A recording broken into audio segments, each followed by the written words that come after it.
I think the mainland authorities have decided they don't much care how the world reacts. They may even think the world's too distracted by coronavirus and other issues. So there may be some opportunism here. My sense is also they are simply not prepared to brook any real protest in Hong Kong. I think they're worried, Andrew, if you'll pardon the expression, that the virus of liberalism in Hong Kong could catch on in the mainland or even in Taiwan.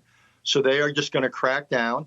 It may also reflect the fact that over the years, Hong Kong's become less central financially to the mainland. But for all these reasons, they've basically thrown away their commitment for one country, two systems under the 1997 UK-Chinese agreement, and they are just going to ride this out. Okay, but Richard, then the question becomes, and maybe we are, the U.S. this is, and maybe the rest of the world is distracted, but to the degree that you would argue, and I don't know what you argue at this point, that the U.S. would, in an older world, intervene or say something or do something, should we? Will we? What do you think should happen? Oh, most definitely. Essentially, we've had advantaged financial and economic relations with Hong Kong for years. Again, the whole idea was to keep the two systems approach. If the Chinese are going to strip this idea and totally incorporate Hong Kong into the mainland, then we ought not to give Hong Kong special status, and we're moving in that direction. I mean, up to now, for example, Andrew, if you had some technology, you could send it to Hong Kong, even if you couldn't send it to the mainland. Well, that's preposterous, because anything that gets there is going to end up on the mainland. So essentially, we're going to start treating Hong Kong the same way, and that's appropriate. It's sad because people in Hong Kong will pay a price for it. But again, I think essentially the old situation's over. But let's just go to that issue for 1 second, because you're right. Hong Kong was always this sort of this place that was in the middle, if you will. How quickly do you think the United States is going to move on the issues you just talked about? Oh, very quickly. It's one of the few areas you have bipartisan support. Nancy Pelosi will favor it. Mike Pompeo will favor it. So I think it's going to happen very quickly that the special economic status of Hong Kong is going to shrink.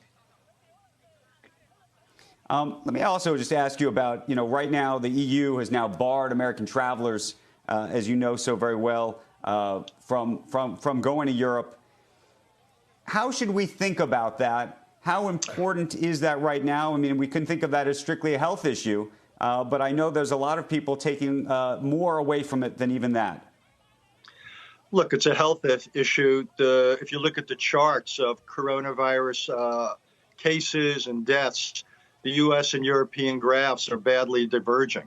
On the other hand, I think it's more than I think it shows to some extent that Europe is increasingly disaffected from the United States. It began years ago over issues like guns and capital punishment. I think they look at this administration, and a lot of Europeans simply don't recognize the United States. We've treated them not as allies, but as economic competitors with all sorts of sanctions and tariffs. So I think this is a sign that the transatlantic bridge, shall we say, is in disrepair. And in disrepair forever, or disrepair momentarily? I think it's been in some disrepair for a while. Forever is a long time. I think if Mr. Trump is reelected, I think some of the basics will really be hit, whether it's U.S. NATO or U.S. EU. I think if Mr. Biden's elected, you'll see things, if not go back to the status quo ante, things will improve. I think revitalization of alliances and the importance of alliances, the view of the EU, are some of the basic foreign policy differences between the two gentlemen who want to be president.